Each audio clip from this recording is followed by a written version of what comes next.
घनिष्ठ पड़ोसी देश भारत और बांग्लादेश। शेख हसीना की सरकार के हटने के बाद अब बांग्लादेश में अंतरिम प्रशासन सत्ता में है। भारत और बांग्लादेश के बीच विवाद एन्क्लेव्स को लेकर था। एन्क्लेव्स मतलब भूमि के टुकड़े छोटे छोटे। क्या हाल है भाई सभी को। तो भाई आपको पता है साल 2025 में दक्षिण एशिया के दो घनिष्ठ पड़ोसी देश भारत और बांग्लादेश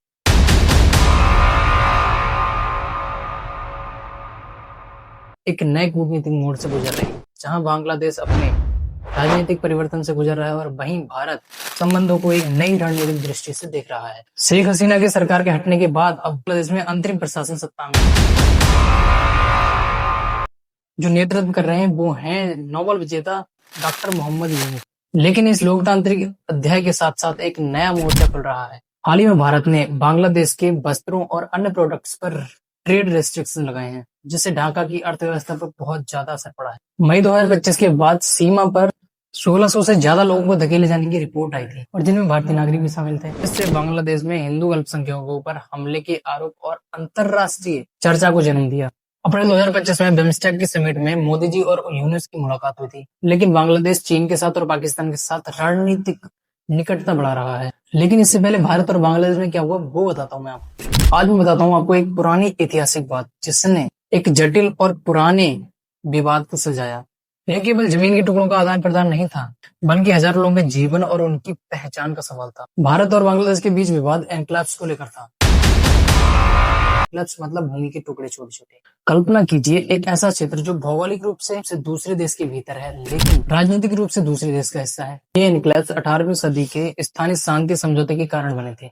1947 में भारत के विभाजन और इन एन्क्लेव्स में रहने वाले लोगों का जीवन बहुत ही कठिन था। 1971 में बांग्लादेश के निर्माण के बाद इसमें समस्या आ गई। उन्हें ना तो नागरिक अधिकार, ना ही स्वास्थ्य, ऐसी कुछ भी चीज, बुनियादी चीजें, उन्हें किसी भी चीज का लाभ नहीं मिलता था। नागरिकता के विशेष अधिकार से वंचित थे। यह स्थिति राष्ट्रीयता और नागरिकता के सिद्धांतों के विपरीत थी। 1974 का भूमि समझौता, जिसका 2015 में कार्यान्वयन किया गया था, इस मुद्दे को सुलझाने के लिए 1974 में भारत बांग्लादेश के बीच LBA पर हस्ताक्षर किए गए थे।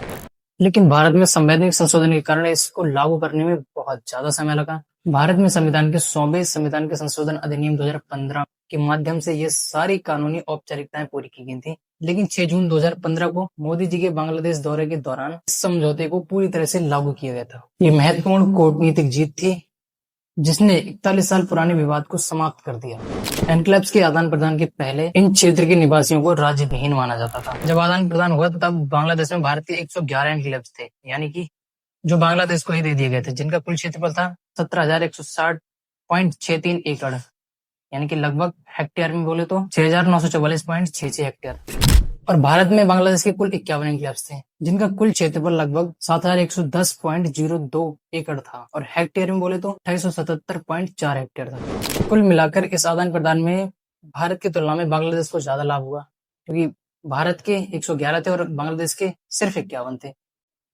यह एक ऐसा समझौता था जिसने मानवीय गरिमा और अधिकारों को प्राथमिकता दी, और इन एन्क्लेव्स में रहने वाले लोगों को अपनी नागरिकता चुनने का अवसर मिला कि या तो वे उसी देश में रह सकते हैं या फिर दूसरे देश में जा सकते हैं।